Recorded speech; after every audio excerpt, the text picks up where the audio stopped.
பலவீனமா இருக்க ஒருத்தனால நம்மள திருப்பி அடிக்க முடியாதுன்னு தெரிஞ்சு அவன் மேல நிகழ்த்தப்படுற வன்முறை தான் உலகத்துல மிகப்பெரிய கோழத்தனம்.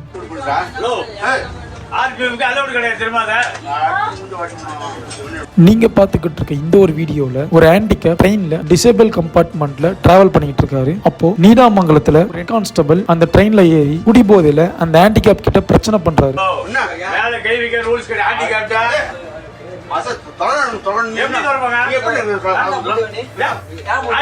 இந்த கம்பார்ட்மெண்ட்ல RPF டிராவல் பண்ண அனுமதி கிடையாதுன்னு சொன்னதுமே ஏன் கதவு திறக்கலன்னு சொல்லி பிரச்சனை பண்றாரு. கோவமான ஹெட் கான்ஸ்டபிள் பயங்கரமா போட்டு அவரை தாக்குறாரு. நான் ஹேண்டிகேப் என் மேல கை வைக்க ரைட்ஸ் இல்லைன்னு சொல்லியும் தாக்குறாரு. அவர் பண்ண இந்த தப்புக்கான தண்டனை section 92 rights of person with disability act 2016 படி 6ல இருந்து 5 வருஷத்துக்கு சிறை தண்டனை கிடைக்கும். அவர் சொன்ன விஷயம் உண்மைதான். ரயில்வே ப்ரொடெக்ஷன் ஃபோர்ஸ் ஆபீசர்ஸ்க்கு இந்த கம்பார்ட்மெண்ட்ல டிராவல் பண்றதுக்கு அனுமதி கிடையாது. அப்படி பண்ணாங்களோ அவங்களுக்கும் ஃபைன் போடப்படும். அதே நேரத்தில் போலீஸ் ஆபீசர் லாவை பிரேக் பண்ணதுக்கும் அவரோட பவர் அபியூஸ் பண்ணா போலீஸ் ஆபீசர்ஸும் தண்டிக்கப்படுவாங்க.